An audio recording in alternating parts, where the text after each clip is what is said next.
Gunung Tampomas adalah sebuah gunung berapi yang terletak di Jawa Barat, tepatnya sebelah utara kota Sumedang. Stratovolcano dengan ketinggian 1684 meter di atas permukaan laut, ini juga memiliki sumber air panas yang keluar di daerah sekitar kaki gunung. Gunung Tampomas termasuk dalam area Taman Wisata Alam Gunung Tampomas. Letak geografis Gunung Tampomas berada di wilayah utara Kabupaten Sumedang. Secara administratif, kawasan Tampomas berada di 5 kecamatan, yaitu Buah Dua, Congeyang, Aceh, Cimalaka, dan Tanjung Kerta. Luas area Taman Wisata Alam Gunung Tampomas adalah 1.250 hektar. Potensi alam. Kawasan hutan Gunung Tampomas termasuk dalam tipe hutan hujan pegunungan dengan keanekaragaman flora dan fauna. Tumbuhan yang mendominasi kawasan ini adalah jamuju, rasa mala, dan saninten. Sedangkan jenis hewan yang banyak ditemui adalah kancil, lutung, babi hutan, dan beberapa jenis burung. Tapi warga setempat masih meyakini adanya harimau lodaya di gunung tersebut. Puncak Gunung Tampomas merupakan lahan seluas 1 hektar dengan ketinggian 1684 mdpl yang berada di ujung paling atas Gunung Tampomas. Lokasi ini merupakan estetika tinggi karena dari tempat ini wisatawan dapat menikmati pemandangan indah ke arah kota Sumedang dan sekitarnya. Adanya lubang-lubang kawah dan batu-batu besar berwarna hitam menambah kekayaan imajinasi bagi yang melihatnya. Sekitar 200 meter ke arah utara dari puncak Sanghyang Taraje terdapat makam keramat yang dikenal dengan nama Pasarean. Menurut kisah, tempat tersebut adalah petilasan dari Prabu Siliwangi dan dalam Samaji pada masa kerajaan Pajajaran lama. Untuk mencapai kawasan puncak Tampomas, ada beberapa jalur pos pendakian, yaitu jalur pendakian Pia Ciberem, Pia Narimbang, dan Pia Citimun. Jalur pendakian Pia Ciberem dari pusat kota menempuh jarak kurang lebih 8 km dengan waktu tempuh sekitar 20-30 menit. Sampai pos Ciberem, pendaki diwajibkan mengisi simaksi. Estimasi waktu pendakian 4-7 jam, tergantung fisik pendaki. Di jalur ini, pendaki melewati hutan pinus, pos 1 sampai pos 4, yaitu Awi Keretek, berpapasan dengan jalur Narimbang di pos tersebut. Selanjutnya melewati Batu Lawang, Sanghyang Taraje, Sanghyang Tikoro, kemudian puncak. Pia Narimbang. Jalur pendakian Narimbang dari pusat kota menempuh jarak kurang lebih 17 km dengan waktu tempuh sekitar 30-50 menit. Sampai Narimbang, tepatnya di Ciputrawangi, pendaki diwajibkan membayar tiket memasuki kawasan Curug. Estimasi waktu pendakian 5-7 jam tergantung fisik pendaki, di mana dari jalur ini melewati 7 pos pendakian, yaitu Base Camp Ciputrawangi, Pasir Seleh, Batu Kukus, Awi Keretek, berpapasan dengan jalur dari Ciberem. Selanjutnya melewati Batu Lawang, Sanghyang Taraje, Sanghyang Tikoro, kemudian puncak. Pia Citimun. Untuk pendakian Citimun dari pusat kota menempuh jarak kurang lebih 7,8 km dengan waktu tempuh sekitar 15-30 menit menuju Citimun, tepatnya kawasan wisata Curug Padayungan. Untuk jalur ini hanya pendaki lokal yang tahu dan bukan jalur resmi pendaki. Etimologi Gunung Tampomas disebut-sebut dalam naskah Bujangga Manik sebagai Gunung Tompo Omas, Gunung Tampa Emas. Tompo tanpa tetampah di wilayah Medang Kahyangan Sumedang. Naskah Bujangga Manik ini kemungkinan ditulis pada akhir abad 15. Legenda Gunung Tampomas. Gunung ini memiliki kisah legenda yang diceritakan secara turun-temurun hingga sekarang. Dulunya Gunung Tampomas bernama Gunung Gede. Menurut cerita rakyat Jawa Barat, pada masa kerajaan Sumedang, Gunung Gede pernah mengeluarkan erupsi. Untuk menghentikan erupsi tersebut, Raja Sumedang saat itu harus melemparkan keris emas ke dalam kawah Gunung Gede, sehingga namanya diubah menjadi Gunung Tampomas. Dahulu kala di kerajaan Sumedang terdapat sebuah gunung yang dikenal dengan nama Gunung Gede. Pada suatu hari, tiba-tiba saja puncak Gunung Gede mengeluarkan asap putih. Hewan-hewan kemudian berlarian meninggalkan lereng Gunung Gede.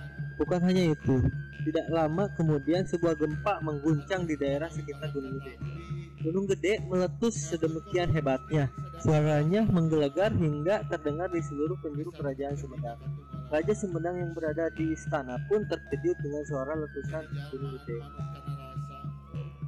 Sementara itu, lahar panas yang menyala mengalir dari puncak Gunung Gede hingga ke sawah dan ladang penduduk. Sawah-sawah yang tinggal menunggu panen itu pun terbakar habis. Ternyata letusan itu tidak hanya terjadi sekali tetapi berulang-ulang selama beberapa hari lamanya. Sedangkan lahar panas terus mengalir seakan-akan tidak mau berhenti. Semakin lama lahar panas itu pun mencapai perkampungan penduduk. Kali ini bukan hanya sawah dan ladang, tetapi rumah penduduk pun terbakar habis. Bahkan para penduduk banyak yang mengungsi jauh dari kampung halamannya hingga ke istana raja. Melihat situasi yang gawat itu, maka Patih segera menghadap raja dan berkata, "Yang mulia, lahar panas Gunung Gede seakan tidak ada habisnya. Bahkan para penduduk sudah mengungsi terlalu jauh hingga ke istana." Patih, tidak biasanya lahar itu mengalir tanpa henti hingga berhari-hari. Bencana itu di luar kemampuan kita. Karena itu, untuk sementara kerajaan aku serahkan sementara kepadamu. Sedangkan aku akan memohon untuk mencari petunjuk pada Yang Maha Kuasa agar menemukan jalan keluar terkait bencana ini. ucap Raja Sumedang.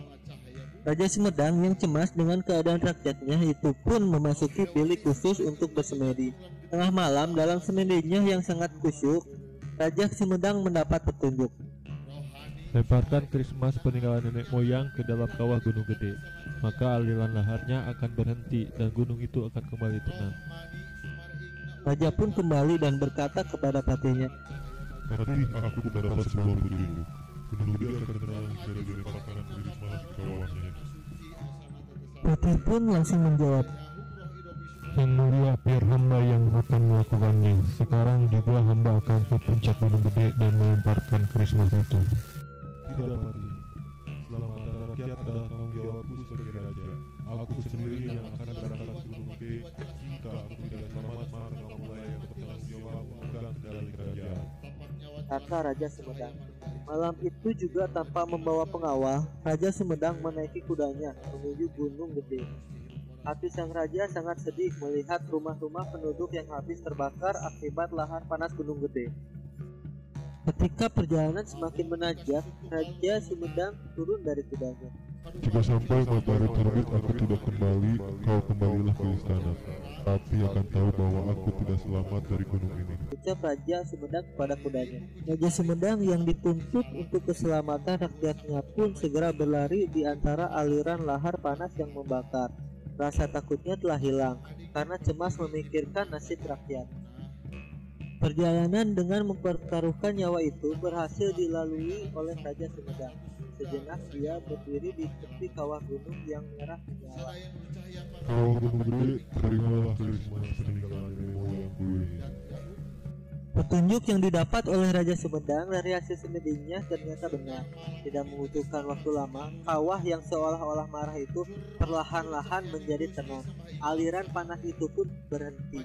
Sementara itu, semburan berwarna merah telah muncul di langit sebelah timur. Raja Sumedang segera kembali ke kudanya menuruni lereng Gunung Gede. Kali ini tidak ada aliran lahar panas yang menyala-nyala. Gunung Gede sepertinya sudah tenang kembali. Sementara itu, sang patih yang cemas di istana bisa bernapas lega melihat puncak Gunung Gede tidak lagi mengeluarkan lahar panas. Gunung Gede itu kembali menjadi tenang dan memberikan kesuburan tanah di sekitarnya. Di kemudian hari, Gunung Gede itu dikenal dengan sebutan Gunung Tampomas karena kawah gunung tersebut menerima keris emas peninggalan nenek moyang kerajaan Sumedang. Mitos dan misteri Gunung Tampomas. Sejak dahulu, Gunung Tampomas dipercaya memiliki kekuatan mistis yang kuat. Banyak orang yang menjadikannya sebagai tempat bertapa atau ilmu, termasuk Prabu Siliwangi. Selain itu, Gunung Tampomas pun memiliki sejumlah situs yang syarat akan sejarah berkuasanya kerajaan Pajajaran di Tatar Sunda. Situs-situs itu diantaranya adalah tapak kaki Prabu Siliwangi, seorang yang menduduki kursi kepemimpinan di kerajaan Pajajaran, makam keramat Ranggahadi dan istrinya, sepasang suami istri yang diyakini masih bagian dari keluarga Prabu Siliwangi, dan batu kasur yang kabarnya merupakan tempat tidur Prabu Siliwangi ketika berada di kawasan Gunung Tampomas. Sekian pembahasan tentang Gunung Tampomas. Jika tertarik dengan sejarah kerajaan Sumedang, komen di bawah video ini.